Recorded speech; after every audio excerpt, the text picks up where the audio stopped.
तो मैं आज आप लोगों से शेयर कर रही हूँ बीफ के रेशा शामी कबाब। यकीन करें ये कोई इतने मज़े के बनेंगे ना, आज मैं इसमें आपको बिल्कुल परफेक्ट रेशो दूंगी दाल और गोश्त का, तभी आपके रेशेदार कबाब बनेंगे इंशाल्लाह ताला। रेशेदार शामी कबाब बनाने के लिए सबसे पहले हम यहाँ पर शामी कबाब का मसाला तैयार कर लेते हैं। तो यहाँ पर सबसे पहले मैंने 1 टेबल स्पून ले लिए साबुत काली मिर्चें, हाफ़ टी स्पून मैंने यहाँ पर ले ली है लौंग और 2 अदद मैंने बड़ी इलायची ले ली है। साथ में यहाँ पर मैंने 2 अदद इस तरह से तेज़ पत्ते ले लिए हैं और इसके अलावा एक छोटा टुकड़ा मैंने दालचीनी के स्टिक का ले लिया है। इसके अलावा यहाँ पर हम शामिल करेंगे स्पाइस में मज़ीद, यहाँ पर हम चटपटे शामी कबाब बनाने के लिए लाल साबुत गोल वाली मिर्चें शामिल कर रहे हैं। चाहिए कोई हमने तकरीबन 10 अदद ले ली थी। यहाँ पर मैंने 1 टीस्पून सफ़ेद ज़ीरा ले लिया है और 2 टेबल स्पून मैंने साबुत धनिया ले लिया है। साबुत धनिया मुझे बहुत मज़े का लगता है शामी कबाब में, इसलिए मैंने यहाँ पर क्वांटिटी ज़्यादा ली। अगर आप चाहें तो आप कम भी ले सकते हैं। अच्छा, यहाँ पर मैं क्या करूँगी, अपने काम को आसान करने के लिए सारे खड़े गरम मसाले जो हैं इनको मैं पीस लूँगी। सिर्फ मैं यहाँ पर साबुत गोल वाली मिर्चें और साबुत धनिया ज़ीरे को छोड़ दूँगी। बाकी इसके अलावा तमाम इंग्रेडिएंट्स को, साबुत गरम मसालों को हमने पीस लेना बिल्कुल पाउडर फॉर्म में। चले जी, बीफ रेशा शामी कबाब बनाने के लिए ना मैंने यहाँ पर बीफ का गोश्त ले लिया है, जो मैं दिखा रही थी कि मैंने देखिए इस तरह से बोनलेस बोटियाँ ली हैं। अच्छा, यहाँ पर मैं आपको दिखा रही थी कि यहाँ पर मैंने चिकनाई भी ली है, कुछ चिकनाई वाला गोश्त भी लिया, कुछ चिकनाई के इस तरह से पोर्शन भी लिया है।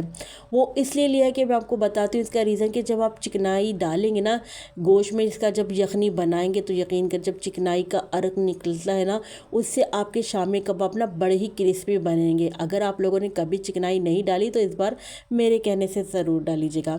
एक अदद बड़े साइज़ की प्याज लेकर ना मैंने स्लाइस करके शामिल कर दिए।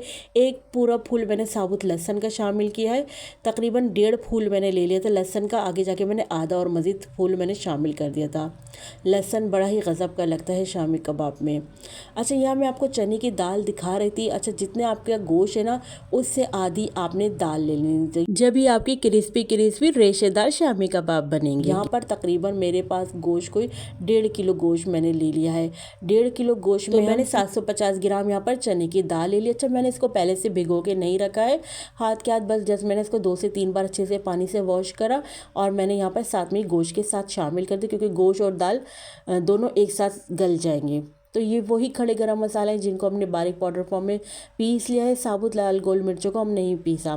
अगर आप चाहें तो इसको भी साथ में पीस सकते हैं, मगर मुझे ये चूँकि नज़र आती हुई अच्छी लगती हैं साबुत गोल लाल मिर्चें, जब हम कबाब बनाएंगे तो अच्छी लगती है। अगर हम ऑलरेडी इनको पीसी भी डाल देते या कुटी भी शामिल कर देते तो फिर और ये मज़ीद पीस जाती। अच्छा जी, यहाँ पर शामिल कर दूँगी मैं नमक। तो नमक मैंने यहाँ पर शामिल किया है 1.5 टेबल स्पून। आप लोग अपने हस्बे ज़रूरत शामिल कर लीजिएगा। इसके अलावा मैंने ज़ीरा और साबुत धनिया भी नहीं पीसा था, तो ज़ीरा और साबुत धनिया भी साथ में हम शामिल कर देंगे। साथ में यहाँ पर मैं पानी शामिल कर दूँगी। अच्छा, पानी आप लोगों ने इतना शामिल करना है कि आपके तमाम ये इंग्रेडिएंट्स, गोश्त वगैरह, दाल वगैरह सब अच्छे से डिप हो जाए। अच्छे से मिक्स कर लेंगे तमाम इंग्रेडिएंट्स को और ये आधा लीटर मैंने पानी शामिल करा है। कवर लगा के रख देंगे यहाँ पर हम 45 टू 50 मिनट्स के लिए, ताकि दाल और गोश्त दोनों हमारे यहाँ पर अच्छे से गल जाए। तो देखिए, यहाँ पर दाल और गोश्त यानी शामी कबाब का जो ये मटेरियल है, इसको पकते हुए तकरीबन जो है 50 मिनट्स हो गए थे। तो यहाँ पर दाल और गोश्त हमारे बहुत अच्छे से गल गए हैं। अच्छा, अगर आपका पानी बचा तो आपने फ्लेम को हाई करके यहाँ पर पानी को बिल्कुल अच्छे से ड्राई कर लेना है। मेरा चूँकि यहाँ पर ऑलरेडी पानी देखें ड्राई हो गया है, फिर भी मैं यहाँ पर फ्लेम को मैंने हाई करके मज़ीद यहाँ पर पानी को मैं ड्राई कर रही हूँ, क्योंकि शामी कबाब में पानी का ड्राई होना बहुत ज़रूरी है, वरना फिर आपके कबाब सही से नहीं बनेंगे, टूटे जाएंगे।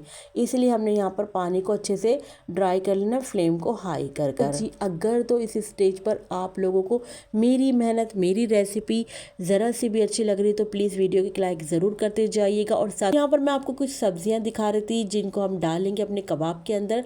तो यहाँ पर मैंने हरा धनिया, पुदीना दोनों चीज़ें ले ली हैं, हरी मिर्चें ले ली हैं। हरी मिर्चों का इस्तेमाल मैं 4 अदद हरी मिर्चों का इस्तेमाल करूँगी। 2 अदद मैंने प्याज ले लिए जिनको मैंने चॉप करके शामिल करूँगी। तो देखिए, हरा धनिया के हम पुदीना शामिल करें, पुदीने के सिर्फ हम यहाँ पर पत्ते ले रहे हैं और इसकी डंडी को हमने डिस्कार्ड कर देना है। हरा धनिया की जो मोटी डंडी है उसको हम डिस्कार्ड कर देंगे। जो पतली वाली डंडी है वो पत्तों के साथ हमने ले लेनी है, क्योंकि आपको पता है जो पतली डंडी होती है हरा धनिया की, उसमें ही अरोमा होता है, उसी में ही खुशबू होती है।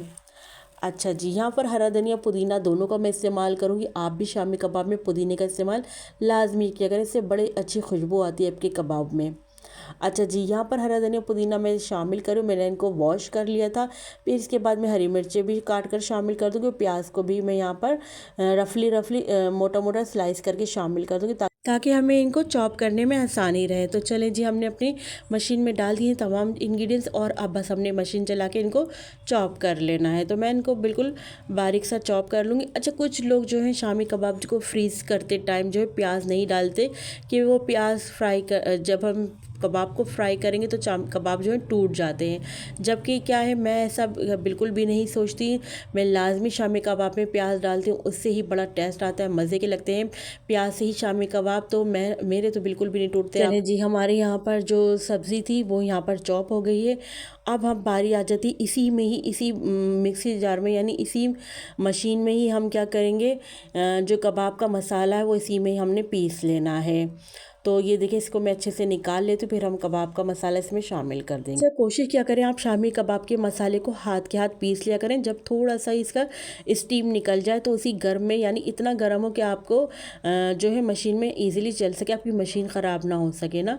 तो देखिए, यहाँ पर मैं क्या करूँगी कि कबाब का जो है गर्म है ये अभी, तो थोड़ी देर मैं इसमें मशीन में डालकर अभी चलाऊँगी नहीं, इसको इस तरह से ठंडा होने के लिए रख दूँगी। बस जैसे ही इसकी थोड़ी सी हीट निकलेगी, हम जो है पीसना शुरू कर देंगे। तो चले जी, यहाँ पर हमारे कबाबों का मसाला पिसता जा रहा है। देखिए, मैं आपको दिखा रही थी कि इस तरह का, देखिए हमने बिल्कुल, देखिए कैसे रेशा, आप देख रहे हो बोटियों का रेशा नज़र आ रहा है। तो चलें जी, तमाम मसाला मैं इस तरह से पीस लेती हूँ, फिर आपके इसके कबाब बनाकर दिखाऊंगी। चलिए जी, हमने तमाम कबाबों का मसाला पीस लिया है, और जो हमने चॉप करी थी सब्जियाँ हमने शामिल कर दी। एक बार मैं आपको फिर बताती थी, हमने हरा धनिया, पुदीना, हरी मिर्चें, प्याज, इन चारों चीज़ों को जो है चॉप करके यहाँ पर हमने अपने कबाब में शामिल कर लिया है। अच्छा जी, अब हम मिक्स करते जा रहे हैं। अच्छा, इस मोमेंट पे आप लोगों ने यहाँ पर नमक मिर्च चेक कर लेना है। अगर कम हो तो आप ऐड कर सकते हैं, नमक कम हो नमक भी ऐड कर सकते हो, मिर्चें कम हो तो यहाँ पर मिर्चों में आप हरी मिर्चों को भी काट के शामिल कर सकते हैं। चाहें तो आप यहाँ पर लाल कुटी मिर्चें भी शामिल कर सकते हैं, और चाहें तो आप पिसा हुआ गरम मसाला भी ऐड कर सकते हैं। पिसा गरम मसाला हर किचन में मौजूद होता है, तो आप चाहें तो गरम मसाला भी ऐड कर सकते हैं पिसा हुआ। अच्छे से यहाँ पर मिक्स कर लूँगी। मैंने चूँकि यहाँ पर टेस्ट कर लेता, नमक और मिर्चें मेरे बिल्कुल सही थी, इसलिए मैंने यहाँ पर इस मोमेंट पे कुछ भी ऐड नहीं किया। अच्छा देखिए, हमने यहाँ पर जो है चिकनाई यानी फैट डाला था। आपको पता होगा, गोश्त जब हम इसका बॉईल कर रहे थे, तो इसलिए देखिए हमारे यहाँ पर मैं दिखा रही थी, यहाँ पर बहुत अच्छा हमारा चिकना चिकना जो है यहाँ पर पिसा हुआ है हमारा यहाँ पर ना कबाब का मसाला। अगर आपके यहाँ पर रूखा रूखा या ड्राईनेस हो ना आपके कबाबों में, तो आपने यहाँ पर अंडा ऐड कर लेना है। अगर एक अंडे की ज़रूरत हो तो आप एक अंडा शामिल कर लीजिए, अगर 2 अंडों की ज़रूरत हो तो आप 2 अंडे शामिल कर लीजिएगा। मैंने चूँकि यहाँ पर फैट डाला, इसलिए मुझे बिल्कुल भी अंडा डालने की ज़रूरत पेश नहीं आई। अब हम क्या करेंगे, इसके जो है कबाब बनाना शुरू कर देते हैं। तो जो साइज़ आपने रखना, आप अपने हिसाब से साइज़ रख लीजिएगा। ये देखिए माशाल्लाह से हमारा कबाब इस तरह से, ये देखिए बस बनाए और बनते चले गए। बगैर आप देख रहे हो इसमें क्रैक डले हुए हमारी जो है कबाब माशाल्लाह से स्मूथली बनते जा रहे हैं। चले जी, यहाँ पर हम तमाम कबाबों को इस तरह से गोल राउंड शेप देके आपको बनाकर दिखा देते हैं। हमारे कबाब यहाँ पर माशाल्लाह से तैयार होते जा रहे हैं। तो जनाब ये देखें, अभी हमने ये कबाब बनाए हैं, अब हम मज़ीद और कबाब बना रहे हैं। तो हमने कहा इतने आपको ये दिखा देते हैं, इतने इन कबाबों के लुक। चलें जी, आगे हम मज़ीद अपने जो कबाब मसाला उनको बना के रख लेते हैं। इससे क्या होता है, बनाकर रखने से आराम से आप बार बार जो है बनाना नहीं पड़ेगा। तो देखिए, मैं आपको दिखा रही थी आप इसको स्टोर कैसे कर सकते हैं फ्रीज़र में। किसी भी कंटेनर में आप इनको डाल लीजिए, या आपके पास जिप लॉक बैग हो तो आप जिप लॉक बैग में भी शामिल कर सकते हैं। अच्छा देखिए, कंटेनर आपका तो बड़ा होगा, मैं फ़िलहाल ऐसे ही अपना रफली छोटा सा कंटेनर बॉक्स दिखा रही हूँ। तो देखिए, इसमें आपने क्या करा, पहले जितने जगह हुई इतने आपने रख दिए। फिर ऊपर आपने क्या करना, दूध की थैली रख लीजिए, कुछ भी उसके ऊपर प्लास्टिक का थैली रख देंगे ना, उसके ऊपर फिर दूसरी लेयर कबाब की रख दीजिएगा। फिर कवर लगाकर आप इसको फ्रीज़ कर लीजिएगा। सबसे पहले मैं आपको दिखा रही थी कि देखिए मैंने तमाम कबाब बना लिए, इनको मैंने ट्रे में रख लिया। अब इसको मैं ट्रे समेत ही ऐसी फ्रीज़ करने रख दूँगी।